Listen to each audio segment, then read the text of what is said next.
बिस्मिल्लाहिर्रहमानिर्रहीम। अस्सलाम वालेकुम स्टूडेंट। आज की वीडियो में हम करने के लिए जा रहे हैं वर्टिकल मोशन में दो बॉडीज़ हैं, अटैच्ड हैं एक स्ट्रिंग के साथ, और वो स्ट्रिंग पास हो रही है एक फ्रिक्शनलेस पुली से। और इसमें हमने जब एक मैस हमारे पास ज़्यादा है, ये देख लें, ये M1 जो है वो ग्रेटर देन है M2, ठीक है। अब M1 अगर ज़्यादा है तो वो डाउनवर्ड मूव करेगा और M2 अपवर्ड मूव करेगा, मतलब इसमें मूवमेंट प्रोड्यूस होगी, मतलब इसमें वेलोसिटी प्रोड्यूस होगी, मीन इसमें एक्सेलरेशन प्रोड्यूस होगा। तो एक तो हमें मालूम करना है इसमें एक्सेलरेशन, ठीक होगा, कितना एक्सेलरेशन इसमें प्रोड्यूस होता है, एक तो हमने ये मालूम करना है। सेकंड, इसमें मालूम करेंगे हमने टेंशन इस स्ट्रिंग में होगी, टेंशन इनके हमने T मालूम करना है, ठीक है। टेंशन क्या होती है? इनफैक्ट टेंशन एक फोर्स होती है, ठीक है, जो नीचे हैंगिंग पोजीशन में अगर हमारे पास कोई मैस है हैंगिंग पोजीशन में जिसका वेट डाउनवर्ड है, तो उसके ऑपोजिट जो फोर्स होगी जो उसको बैलेंस करने के लिए या फिर अपवर्ड डायरेक्शन में खींचने के लिए यूज़ होती है, वो हमारे पास होगी टेंशन, ठीक होगा स्टूडेंट। अगर हम M1 की बात करें तो इसका वेट जो है वो डाउनवर्ड है, W = mg। अगर ये मैस 1 है तो ये वेट 1 है, और ये M1 है हमारे पास, M1 जी, क्योंकि ये मैस 1 की बात करें। अगर M2 की बात करें तो इसमें वेट डाउनवर्ड होगा, तो इसमें होगा वेट 2 = m2g, 2 स्टैंड फॉर, क्योंकि हमारे पास ये मैस 2 है, तो ये हमारे पास होगी टेंशन 1 और ये हमारे पास होगी यहाँ पर टेंशन 2, ठीक हो गया। ओके स्टूडेंट, अब हमने एक्सेलरेशन और टेंशन मालूम करनी है, तो उसके लिए हम पहले पकड़ लेते हैं जी M1 को। फॉर M1 लिखेंगे फॉर मैस M1। अगर M1 मैस की बात करें तो M1 मैस के अंदर देखिए दो तरह की फोर्सेज हैं, एक है वेट जो कि डाउनवर्ड है और एक है टेंशन जो कि अपवर्ड, दोनों ऑपोजिट डायरेक्शन में। तो इसके हम यूज़ करते हैं, हमने एक पढ़ा हुआ है कि नेट फोर्स क्या होता है। नेट फोर्स हमारे पास होता है सम ऑफ ऑल फोर्सेज, ठीक, acting on a body. Suppose करते हैं अगर एक टेबल के ऊपर एक बुक पड़ी है, वो ना नीचे जा रही है ना ऊपर ना दाएं बाएं किस साइड पे नहीं जा रही, तो इसका मतलब ये है कि उस बुक के ऊपर जो फोर्सेस का सम है वो ज़ीरो है। मतलब ये हम कर लेते हैं कि अगर हमारे पास एक बुक है या कोई भी हमारे पास एक ब्लॉक है, वो स्टैटिक है, तो जितनी फोर्स इस डायरेक्शन से लग रही है उतनी फोर्स इस डायरेक्शन से लग रही है, उतनी ही इस डायरेक्शन से, उतनी ही इस डायरेक्शन से, ठीक हो गया। तो ये हमारे पास होगी F1, F2, F3 और F4। अब हमारे पास जो नेट फोर्स होता है इन सबका सम होता है, तो F हमारे पास क्या होगा, F1 + F2 + F3 + F4, ठीक हो गया। तो इसी तरह हमारे पास यहाँ पर दो फोर्सेज हैं, यहाँ पर मैंने फोर्स बनाई, यहाँ पर दो फोर्सेज हैं, एक है वेट और दूसरे टेंशन। तो सम हमारे पास क्या होगा, इसका नेट क्या होगा, सम इसका हमारे पास हो जाएगा नेट फोर्स, ठीक है। तो इसको हम यूँ लिखेंगे। अब ये बात हो रही है M1 के लिए, तो हम लिखेंगे यहाँ पर नेट फोर्स। अब नेट फोर्स क्या होती है, नेट फोर्स किसके इक्वल होगी, वेट के प्लस टेंशन के। तो नेट फोर्स को हम लिखेंगे F = अब इस वाले केस में देखें कि नेट फोर्स हमारे पास सम होगा दो फोर्सेज का, लेकिन दोनों फोर्सेज वो ऑपोजिट है, एक डाउनवर्ड है और दूसरी अपवर्ड है। तो इसके लिए हम किसी एक से माइनस अपेयर करेंगे, क्योंकि माइनस अपेयर में बताएगा कि दोनों ऑपोजिट है। अब माइनस किसके साथ अपेयर करेंगे, तो माइनस हम उस फोर्स के साथ अपेयर करेंगे जो कम मिकदार में होगी, जो कम क्वांटिटी में होगी, जो कम फोर्स होगी। अब ये M1 ज़्यादा है तो ये डाउनवर्ड मूव करेगा, ठीक है, M2 ऊपर चला जाएगा, तो ये डाउनवर्ड मूव करेगा। इसका मतलब है कि डाउनवर्ड किस फोर्स की वजह से मूव कर रहा है, वेट की वजह से, जो कि ऑलरेडी डाउनवर्ड है। तो टेंशन कम होगी और वेट हमारा ज़्यादा हो जाएगा। तो अब ये कहेंगे कि ये तो हमारे पास पॉजिटिव होगा और टेंशन जो कि हमारे पास वो नेगेटिव हो जाएगी, ठीक हो गया। यहाँ पर वैल्यूज पुट कर देते हैं। F = अगर हम यहाँ पर बात करें न्यूटन साइकिल ऑफ मोशन, तो न्यूटन साइकिल ऑफ मोशन हमने पढ़ा हुआ है, F = ma, ठीक हो गया। और वेट का फॉर्मूला क्या होता है, W = mg। तो यहाँ पर पुट कर देते हैं, इसकी जगह हम पुट करेंगे ma = इसकी जगह पुट करेंगे W की जगह पर पुट कर देंगे mg - t। लेकिन ये बात हो रही है M1 के लिए, तो हम कहेंगे M1 और ये भी M1, इसको हम कह देते हैं इक्वेशन नंबर 1, ठीक हो गया। अब इसमें बात करते हैं for mess M2, for M2। अब M2 की बारी है, तो M2 वाले केस में बिल्कुल सेम होगा कि एक वेट होगा डाउनवर्ड और टेंशन होगी अपवर्ड। तो इसके लिए हम ये करेंगे कि वही तरह हमारे पास होगा नेट फोर्स, तो = W + T, तो ये हो जाएगी force is equal to W, weight हमारे पास हो जाएगा, वेट हमारे पास। अब इस वाले केस में भी हम ऐसे ही करेंगे, एक को पॉजिटिव लेंगे, एक को नेगेटिव लेंगे, लेकिन अब इस वाले केस में थोड़ा चेंज हो जाएगा। पॉजिटिव कौन सी आएगी और नेगेटिव कौन सी आएगी? देखिए, जो ज़्यादा होगी वो पॉजिटिव होती है, जो कम होती है वो नेगेटिव होती है। ये नीचे जा रहा है तो ये अपवर्ड जाएगा, तो अपवर्ड में अपवर्ड डायरेक्शन में कौन सी फोर्स है? टेंशन वाली फोर्स, ठीक है। तो डाउनवर्ड हमारे पास है वो वेट है, वेट कम है, टेंशन अपवर्ड है और वो ज़्यादा है। तो इस वाले केस में हमारे पास यूँ हो जाएगा माइनस डब्ल्यू प्लस टी, यहाँ पे इसको हम यूँ लिख सकते हैं, F is equal to T minus W. अब वैल्यूज पुट कर दें, हम वही F is equal to M A होता है और W is equal to M G होता है। तो स्टूडेंट इसको हम वैल्यूज पुट कर देते हैं, तो ये बनेगा एफ की जगह हम पुट कर देंगे M A is equal to, ये टेंशन ऐसी रहेगी, माइनस डब्ल्यू की जगह पुट कर देंगे एम जी। चूँकि ये मैथ्स 2 की बात कर रहे हैं तो यहाँ पर आ जाएगा 2 और यहाँ पर भी आ जाएगा 2, तो ये कोई नंबर 2, ठीक हो गया।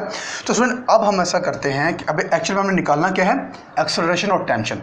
अब इन दोनों इक्वेशंस को हम एड अप कर देते हैं, तो हम लिखेंगे adding equation 1 and 2। Equation 1 and 2 को जब ऐड करेंगे दो तरीके हैं, या तो इक्वेशंस को ऊपर नीचे रख के ऐड कर दें, या फिर राइट वाली टर्म को राइट में और लेफ्ट वाली टर्म को लेफ्ट में ऐड कर दें। तो मैं ऐसा करता हूँ, राइट वाली टर्म को राइट में और लेफ्ट वाली टर्म को लेफ्ट में ऐड कर देते हैं। तो इस वाले केस में क्या होगा? इक्वेशन 1 पकड़ें, ये उसकी लेफ्ट वाली टर्म है और इक्वेशन 2 की ये लेफ्ट वाली टर्म है। पहले हम दोनों लेफ्ट को ऐड करते हैं, तो ये मेरे पास आएगा m1a प्लस m2a, ठीक हो गया, इक्वल। अब ये वाली राइट वाली टर्म है, इक्वल के इस साइड पे राइट पे और ये वाली राइट पे। अब इन दोनों राइट को ऐड करते हैं तो बनेगा m1g माइनस टी प्लस ये बनेगा t माइनस m2g, ठीक हो गया। तो इस वाले केस में देखें, ये एक्सेलरेशन दोनों में कॉमन है, तो एक्सेलरेशन बाहर आ जाएगा, पीछे बच जाएगा m1 प्लस m2 इक्वल, ये t जो है वो प्लस का है और एक t जो है वो माइनस का है, तो ये कैंसिल आउट हो जाएंगे। बाकी बच जाएंगे हमारे पास m1g माइनस m2g। अब इस वाले केस में दोनों में g कॉमन है, ठीक है, तो ये बनेगा a m1 plus m2 is equal to g common है तो g को बाहर ले लें, अंदर बच जाएगा m1 माइनस m2, ठीक होगा स्टूडेंट। तो यहाँ से अगर हम एक्सेलरेशन निकालना चाहें तो हमारे पास ये आएगा एक्सेलरेशन इज इक्वल टू, ये आ जाएगा हमारे पास m1 minus m2 divide by, ये डिवाइड मल्टीप्लाई हो रहा है, इधर आकर डिवाइड हो जाएगा, बनेगा m1 प्लस m2 और इंटू जी। तो ये हमारे पास आ जाएगा एक्सेलरेशन, ठीक हो गया।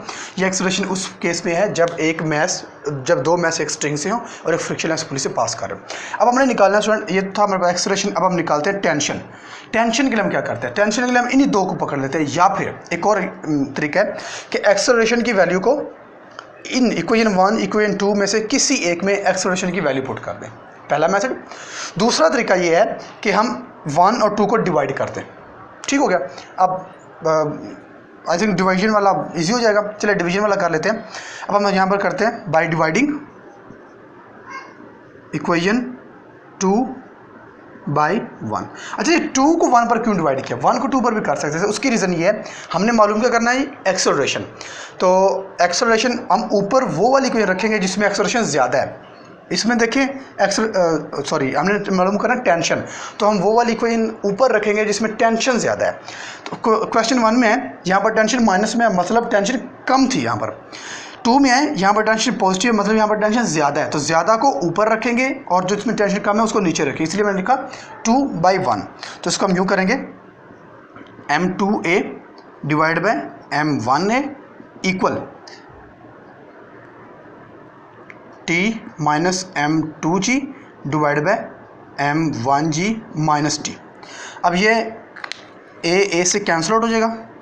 अब यहाँ पर एक और चीज़ याद रखेंगे, t से कैंसिल आउट नहीं होगा क्योंकि ये दो टर्म्स है, एक नहीं है।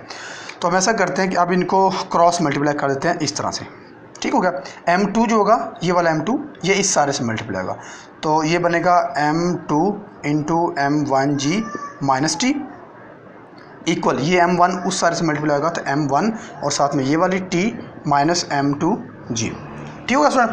तो स्टूडेंट इसको मल्टीप्लाई कर देते हैं। इसको जब मल्टीप्लाई करेंगे बनेगा m1 m2g minus m2t is equal to, इसको मल्टीप्लाई करेंगे तो बनेगा m1t माइनस m1 m2 और g, ठीक ठीक है स्टूडेंट।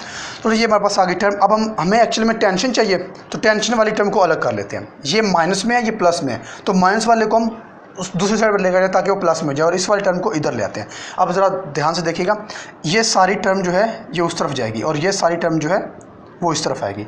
तो हमारे पास ये कुछ यूँ बनेगा m1t plus m2t G m2t is equal to ये वाला m1 m2g, और जब ये उधर जाएगा तो प्लस में बन जाएगा m1 m2g।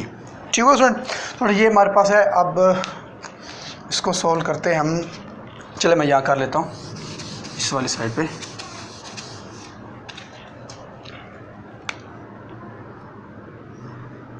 तो स्टूडेंट ये हमारे पास यहाँ पर t कॉमन है, तो t को कॉमन ले लें, अंदर बच जाएगा हमारे पास m1 प्लस m2 इक्वल, ये दोनों सेम है m1 m2g plus m1 m2g, तो ये बन जाएगा 2m1 m2g। ठीक होगा स्टूडेंट। अब हमें यहाँ से t चाहिए, तो ये वाला फैक्टर जो है यहाँ पर मल्टीप्लाई हो रहा है, उधर जाकर डिवाइड हो जाएगा, तो t is equal to 2m1 m2g divided by m1 plus m2। Student ये हमारे पास है टेंशन उस केस की जिसमें दो मैसेज एक स्ट्रिंग के साथ फ्रिक्शन इस पुली से पास करे। तो ये हमारे पास है एक्सेलरेशन, ये हमारे पास है टेंशन। तो स्टूडेंट यहाँ से डिवीजन की बजाय आप अगर एक्सेलरेशन की वैल्यू को इक्वेशन 1 या इक्वेशन 2 में किसी एक में भी रख लें तब भी हमारे पास आंसर यही आएगा। ठीक है स्टूडेंट। उसके बाद हमारे पास है केस नंबर 2 है, केस 2 है हमारे पास। अब इस वाले केस में हमारे पास दो ही बॉडीज़ हैं m1 और m2, और इस वाले केस में उन्हें और दोनों बॉडीज एक स्ट्रिंग के साथ अटैच है, एक हैंगिंग पोजीशन में और दूसरी टेबल के ऊपर पड़ी हुई है। अब जो m1 है वो ग्रेटर है, यानी कि हम कहेंगे m1 जो है इज़ ग्रेटर देन m2। अब m1 अगर ज़्यादा है भारी है तो m1 डाउनवर्ड मूव करेगा और जो m2 होगा वो स्लाइड करेगा टूवर्ड द m1, यानी कि पुली की तरफ वो स्लाइड करना शुरू कर देगा। तो इस वाले केस में क्या होगा कि जब ये नीचे मूव करेगा इसमें मूवमेंट प्रोड्यूस होगी, मतलब इसमें एक्सेलरेशन होगा, एक्सेलरेशन की वजह से इसमें वेलोसिटी की वजह से एक्सेलरेशन प्रोड्यूस होगा, यानी कि इसकी मूवमेंट की वजह से इसमें एक्सेलरेशन प्रोड्यूस होगा। तो हमने दो चीज़ें मालूम करनी है, एक हमें मालूम करना है एक्सेलरेशन इसमें जो प्रोड्यूस होगा यानी कि ए मालूम करना है, और दूसरा मालूम करनी है टेंशन यानी कि टी मालूम करना है जो इस स्ट्रिंग में होगा इनके मूवमेंट की वजह से, इनके वेट की वजह से। ठीक हो गया। स्ट्रिंग एक ही है इसलिए टेंशन एक ही होगी। ओके स्टूडेंट, बात करते हैं अब इसकी। अगर बात करें तो ये वेट इसका होगा डाउनवर्ड, तो weight is equal to mg। अब हमारे पास जो कि m1 है तो हम कहेंगे m1 और कहेंगे w1, और इसकी बात करें तो इसके वेट की डायरेक्शन हमारे पास होगी डाउनवर्ड, यानी कि weight 2 is equal to m2g, 2 stand for m2। ठीक होगा स्टूडेंट। तो स्टूडेंट हमने मालूम करना है एक्सेलरेशन और टेंशन। तो अगर हम मैथ्स 1 की बात करें फॉर मैथ्स m1, अगर m1 की बात करें तो इसमें हमारे पास देखें यहाँ पर हमारे पास टेंशन होगी जो कि अपवर्ड होगी। ठीक हो गया। और इसमें टेंशन हमारे पास इस डायरेक्शन में होगी, क्योंकि टेंशन जो होती है वो मोशन के अपोजिट होगी। तो ये जब नीचे मूव करेगा टेंशन अपवर्ड, तो ये इस तरफ मूव करेगा टेंशन इस तरफ होगी। तो स्टूडेंट हमारे ये डायरेक्शन इसकी रॉन्ग हो गई, ये हमारे पास इस डायरेक्शन में होगी। ओके स्टूडेंट, हमारे पास नेक्स्ट है, अगर हम m1 की बात करें तो m1 वाले केस में हम कहेंगे नेट फोर्स। नेट फोर्स क्या होती है? सम ऑफ ऑल फोर्सेज। तो सम ऑफ ऑल फोर्सेज सपोज करते हैं, लास्ट में हमने एक एग्जांपल ली थी, इसमें एग्जांपल ले लेते हैं कि एक हमारे पास ब्लॉक है और वो स्टैटिक है, टेबल के ऊपर पड़ा है और रेस्ट पर है। तो रेस्ट पर होने का मतलब है कि उसके ऊपर जो सम ऑफ ऑल फोर्स है वो जीरो है, मतलब नेट फोर्स जीरो है। तो ये हमारे पास होगी एक फोर्स इस तरफ लग रही है, एक इस तरफ, एक इस तरफ और ये इस तरफ, तमाम साइड से फोर्स लग रही है। तो F1, F2, F3 और F4। ठीक है स्टूडेंट।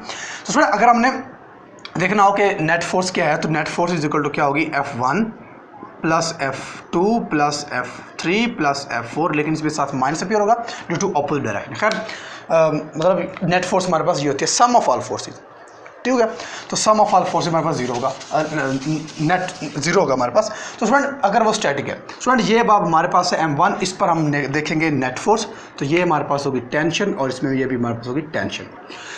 चूँकि टेंशन और वेट दोनों अपोजिट डायरेक्शन में, तो हम कहेंगे net force equal to, net force क्या होगा? Sum of all forces. एक है हमारे पास W, दूसरी हमारे पास है टेंशन। W भी हमारे पास एक फोर्स ही होती है।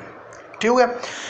अब हम वैल्यूज पुट करते हैं। नेट फोर्स को हम कहेंगे F और W हमारे पास क्या होता है जी, अच्छा W और टेंशन दोनों ऑपोजिट है, तो दोनों में से किसी एक के साथ माइनस अपीयर होगा। माइनस अब उसके साथ अपीयर होगा जो क्वांटिटी में कम है, जो कम फोर्स है। तो अगर ये मैस डाउनवर्ड मूव करेगा तो ये वेट की वजह से डाउनवर्ड मूव करेगा, ठीक है, वेट की वजह से डाउनवर्ड मूव करेगा। इसका मतलब वेट जो है वो टेंशन से ज़्यादा है। तो हम ये कहेंगे कि W is equal to F is equal to W minus T. तो माइनस हम टी के साथ अपीयर करेंगे क्योंकि टी हमारे पास कम है, राइट। वैल्यूज पुट कर दें। अब सेकेंड ऑपोजिट क्या होता है, F is equal to M A और W क्या होता है एम जी।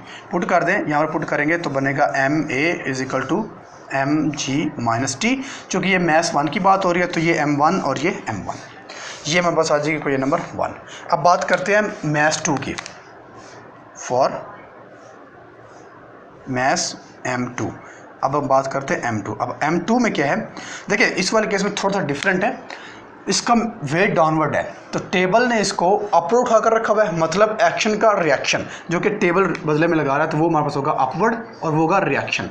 अब जितना वेट है उतना इसका रिएक्शन है, जितनी डाउनवर्ड फोर्स है उतनी अपवर्ड फोर्स है, जितनी फोर्स का अर्थ इसको नीचे खींचेगी उतनी फोर्स का टेबल उसको ऊपर उठा कर रखेगा। तो इसकी वजह से ये जो रिएक्शन जो होगा वो वेट से कैंसिल आउट हो जाएगा क्योंकि दोनों इक्वल हैं बट अपोजिट इन डायरेक्शन। तो पीछे हमारे पास केस में सिर्फ और सिर्फ टेंशन बच जाएगी।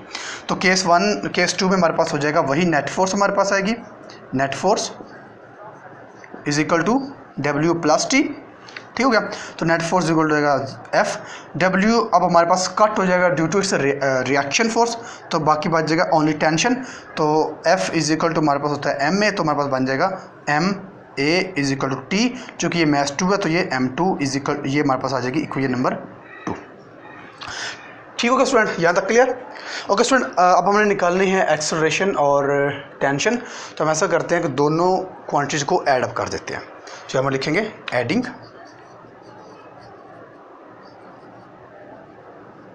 Equation 1 and 2। अब इनको ऐड करने के दो तरीके हैं, या तो इनको ऊपर नीचे रख कर ऐड करें या फिर राइट वाले टर्म को राइट में और लेफ्ट वाले टर्म को लेफ्ट में ऐड करते हैं। तो मैं लेफ्ट को लेफ्ट में और राइट को राइट में ऐड करता हूँ। तो इक्वेशन 1 का लेफ्ट ये है तो बनेगा M1A प्लस इक्वेशन 2 का लेफ्ट ये है M2A। अब बात करते हैं राइट की, इक्वल, तो ये राइट में आ जाएगा M1G माइनस टी और इसका राइट आ जाएगा प्लस M2, सॉरी इसका जो राइट है वो ओनली टी है, टेंशन, तो ये बच जाएगी टेंशन। तो इस वाले केस में देखें ये टेंशन प्लस में और टेंशन माइनस में दोनों कैंसिल आउट हो जाएंगी। तो इस वाले केस में दोनों में ए कॉमन है तो ए को हम कॉमन ले लेंगे, अंदर बच जाएगा M1 plus M2 is equal to M1 और ये G। ठीक हो गया। हमें चाहिए यहाँ से एक्सेलरेशन, तो हम ऐसा करते हैं, चले यहाँ करते हैं। तो ये वाली टर्म जो है ये एक्सेलरेशन के साथ मल्टीप्लाई हो रही है, उस तरफ जाकर डिवाइड हो जाएगी, तो बनेगा A इक्वल, तो ये बन जाएगा हमारे पास M1G और डिवाइड हो जाएगा M1 प्लस M2। ठीक हो गया, ये वाली टर्म वहाँ जाकर डिवाइड होगी। तो स्टूडेंट ये हमारे केस में है, इस वाले केस में है, ये हमारे पास है एक्सेलरेशन। उसके बाद हमने निकालना है टेंशन, टेंशन ये टी। अब टेंशन निकालने के लिए अगेन दो मेथड हैं, या तो हम ए की वैल्यू को इनमें से किसी एक में पुट कर दें या फिर दोनों को डिवाइड कर दें। तो इस वाले केस में आई थिंक पुटिंग वाला मेथड ज़्यादा इजी रहेगा। तो हम ऐसा करते हैं, ये वाली छोटी इक्वेशन है M2 वाली, तो हम एक्सेलरेशन को पुट कर देते हैं इक्वेशन नंबर 2 में। तो हम लिखेंगे putting value of acceleration in equation number 2। ठीक हो गया। तो 2 हमारे पास है, ये वाली पहले मैं 2 लिख लेता हूँ, MA is equal to T, तो ये बन जाएगा M2। अब A हमारे पास वैल्यू ये है, तो एक जगह पर ये सारी वैल्यू प्लेस करेंगे, तो M1G divide by M1 plus M2, ये मल्टीप्लाई में है, इज इक्वल टू टी, तो ये पर मल्टीप्लाई होकर बनेगा M1 M2G divided by M1 plus M2 is equal to 2। Student एक और चीज़ याद रखें आपने कि यहाँ से आप ये नहीं कर सकते कि यहाँ से M2 को M2 से कैंसिल कर, नहीं होगा, क्योंकि नीचे आपको नज़र आ रहा है प्लस, यानी कि प्लस का मतलब वो दो टर्म्स है, अलग अलग है, ठीक है, और ऐड हो रही हैं। जब इस तरह की सिचुएशन में प्लस हो या माइनस हो तो फिर ये कटिंग नहीं होता, तो इसको आपने कटिंग करने वाली गलती नहीं करनी चाहिए। हमारे पास आ गया टेंशन। तो एक और छोटी सी हमारे पास डेरिवेशन है, वो भी हम कर सकते हैं अगर हमसे कहा जाए यहाँ से ग्रेविटेशनल एक्सेलरेशन की, यानी कि जी की वैल्यू निकालें, यहाँ से भी निकाल सकते हैं, बहुत सिंपल है। अगर इससे निकालना चाहें तो हमारे पास ये आएगा a is equal to m1g divide by m1 plus m2। तो अगर g की वैल्यू निकालना चाहें तो ये वाली टर्म डिवाइड हो रही है, इसको इधर ले आएंगे तो ये बन जाएगी, मल्टीप्लाई हो जाएगी a into m1 plus m2, ठीक हो गया, इज इक्वल टू m1g। हमें g अकेला चाहिए तो m1 इधर मल्टीप्लाई हो रहा है, इसको इधर ले आएंगे तो क्या बनेगा, ये डिवाइड हो जाएगा तो a into m1 plus m2 divide by m1 is equal to g. तो थोड़ा ये हमारे पास है अगर हमने ग्रेविटेशनल एक्सेलरेशन की वैल्यू निकाल ली हो। तो थोड़ा ये हमारे पास था केस 2 जिसमें हमारे पास एक फ्रिक्शनलेस पुलिस के ऊपर से एक स्ट्रिंग गुजर रही है और वो स्ट्रिंग दो मैस से अटैच है, एक मैस हैंगिंग पोजीशन में और दूसरा